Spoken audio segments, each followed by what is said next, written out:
If you're an immigrant and you live in the United States and you have a bank account, you need to listen to this massive breaking news. Today, President Trump signed a new executive order, specifically ordering banks to shut down specific bank accounts. The order በአሜሪካን ሀገር ለምትኖሩ በተለይ ደግሞ ወረቀት ለሌላችሁ ሰዎች የባንክ አካውንት የከፈታችሁበትን ሂደት በተመለከተ ጥብቅ የተባለ ክትትል ሊደረግ እንደሆነ በዝርዝር መረጃው እየወጣ ይገኛል። ባለፈው ወራት ብቻ ብዙ ከባድ ህጎች ስደተኞችን በተመለከተ በተለይም ከሀገራችን ኢትዮጵያ ከተለያዩ ሀገራት ወደ አሜሪካን ሀገር የሚመጡ እንዲሁም ደግሞ አሜሪካን ሀገር ሆነው ወረቀታቸውን የሚያስተካክሉ ሁሉንም ግለሰቦች በተመለከተ ከባድ እርምጃዎች እየተወሰዱ ይገኛሉ። በየቀኑም አዳዲስ ህግ አብሮ እየተሰማ ነው። አሁን ደግሞ ስደተኞችን በተመለከተ በተለይ አሜሪካን ሀገር የሚኖሩ ወረቀታቸውን ያላስተካከሉ የባንክ ሂሳብ ያላቸውን ግለሰቦች በተመለከተ ከባድ የሆነ ምርመራ ወይም ፋይላቸው ዶክመንቴሽኑ ላይ በደንብ ጥንቃቄ እንዲደረግና እንዲመረመር ከባንኮች ጋር ቅርብ የሆነ ክትትልና ስራ ሊደረግ እንደሆነ የአሜሪካን ሀገር የስደተኞች ቢሮ መረጃውን አስታውቋል። ይህን ጉዳይ አስመልክቶ የአሜሪካን ሀገር መንግስት ስላወጣው ዘርዘር ያለው ይህ መመሪያ እንዲሁም ደግሞ ማነው በዚህ ጉዳይ የባንክ ሂሳቡ ሊታገድበት የሚችለው እንዲሁም ደግሞ ቀጣይ እጣ ፋንታስ ምንድነው የሚሆነው ተብሎ ብዙዎች ስለተወዛገቡበት ጉዳይ አጠር ባለመልኩ መረጃዎቹን እናካፍላችኋለን። እንዲሁም ደግሞ የባንክ ሂሳብ ያላችሁ አሜሪካን ሀገር የምትኖሩ የሀገራችን ልጆችም ይህን መረጃ ጥንቃቄ ወስዳችሁ እንድትሰሙ ነው በአክብሮት ከወዲሁ የምንጠይቃችሁ። ሰላም ጤና ይስጥልን ውድ የሀገሬ ልጆች፣ በተለያዩ ዓለም ሀገራት የምትገኙ በያላችሁበት ሀገር ሰላማችሁ ይብዛልኝ። ዛሬም አዳዲስ በሆኑ መረጃዎች ብቅ ብለናል። ለዚህ ቻናል አዲስ ከሆናችሁ ሰብስክራይብ በማድረግ ሁሌ የምንለቃቸው ቪዲዮዎች እንዲደርሱ ይሁን። ቀጥታም ይዘን ወደ መጣ ነው ዝርዝር መረጃዎቻችን እናመራለን። እንግዲህ በቪዲዮ መግቢያ እንደተመለከታችሁት በህግ አማካሪነት የሚሰራ ግለሰብ ነው። ብዙ ፎሎወር ባለው ቲክቶክ አካውንቱ ላይ ሰበር ዜና ሲል እንግዲህ ይህንን ጉዳይ አስመልክቶ አንድ ቪዲዮን ያጋራው ማለት ነው። በአሜሪካን ሀገር በተለይ ወረቀት የሌላቸው የባንክ አካውንት ያላቸው ግለሰቦች ባንክ አካውንታቸውም ላይ ከባድ ነገር ይገጥማቸዋል ሲል ነው እንግዲህ ሰበር በሚል ደረጃ ዜናውን ሲያሰራጭ የነበረው። ከዛ በኋላ በተለያዩ ቦታዎች እኛ መረጃዎቹን ለመሰብሰብ ሞክረን ነበር። ባገኘነው መረጃ ባለፉት ሳምንታት አንድ ጉዳይ እንደተሰማ ነው እንግዲህ እኛም መረጃዎቹን ያገኘነው። ይሄ ጉዳይ እንግዲህ በተለይ በአሜሪካን ሀገር ባንክ አካውንት የከፈቱ ወረቀት የተሟላ የሌላቸው ስደተኞች እንግዲህ እነሱ ላይ ትኩረት እንደሚደረግ ነው አጠቃላይ ያለው ሁኔታ የሚያሳየው። ይህም እንግዲህ ብዙ ጊዜ ወረቀት የሌላቸው ሰዎች አካውንት የሚከፍቱበት አይቲን በሚባለው ሂደት እንደሆነ ይታወቃል። አይቲን ማለት ደግሞ እንግዲህ ኢንዲቪጁዋል ታክስ አይደንቲፊኬሽን ነምበር ማለት ነው። ይህም በአማርኛ ሲተረጎም አንድ ግለሰብ ግብር ከፋይነቱ እንዲታወቅ የሚያወጣው የግብር ተከፋይ ልዩ መለያ ቁጥሩ ነው። ታዲያ በዛ አማካኝነት የተለያዩ ስደተኞች ወረቀት ባይኖራቸውም አሜሪካን ሀገር ከገቡ በኋላ እንግዲህ ባንክ አካውንት ይከፍቱ ነበር ይሄን ዶክመንት አሳይተው። ታዲያ አሁን ላይ ምንድነው የአሜሪካን ሀገር መንግስት እነዚህን አካውንቶች እናግዳለን፣ ፍሮዝ እናረጋለን አይደለም ያሉት። ነገር ግን ባንኮች በቀጣይ ዶክመንታቸውን የነዚህን ግለሰቦች በደንብ እንዲመረምሩ ነው እንግዲህ ትልቅ አጽንኦት ከአሜሪካን ሀገር መንግስት ለባንኮች የተሰማው ማለት ነው።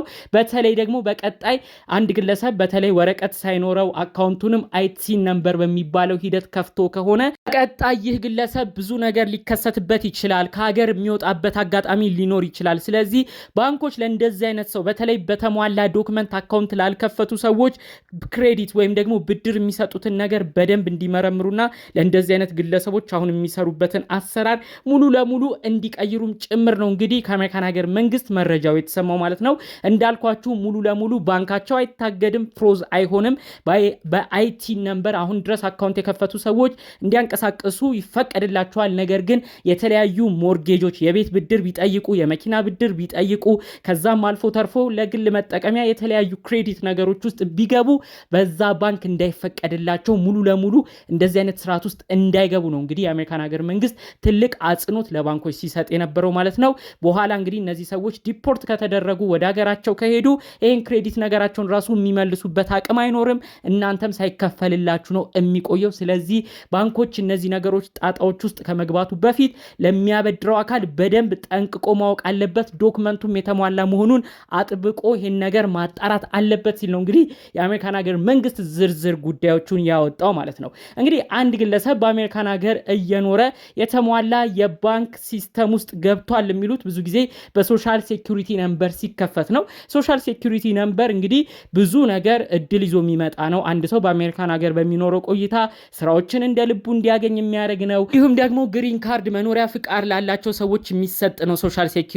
በሌላም ደግሞ እንግዲህ በቋሚ ህጋዊ ሆኖ ቪዛን አግኝተው አሜሪካን ሀገር ለገቡ ሰዎች ኢሹ የሚደረግ ነው። በዚህ ሂደት የሚያልፉ ሰዎች ዋንስ ዶክመንታቸውም የተጣራ ሙሉ ነገራቸውም በቂ መረጃ ስላለ ለእንደዚህ አይነት ሰዎች እንግዲህ በሶሻል ሴኩሪቲ ነምበራቸው ባንክ አካውንታቸውን ለከፈቱ ስደተኞች ምንም አይነት እገዳ ሳይኖርባቸው እንደ ልብ ባንክ እንዲጠቀሙ ነው እንግዲህ ፍቃድ የተሰጠው። ነገር ግን ከዚህ ውጭ እንግዲህ ጊዜያዊ የግብር መክፊያን ተቀብለው ያቺን ግብር መክፊያ ወይም ቲን ነምበሯን አሳይተው አካውንት ለከፈቱ ሰዎች ግን በደንብ ማጣራት እንዳለባቸው ባንኮችም ኃላፊነት እንዲወስዱ ዶክመንቴሽን ላይ አተኩረው እንዲሰሩ ነው እንግዲህ አጠቃላይ መረጃዎቹ ሰበር በተባለ ዜና የተሰማው ማለት ነው።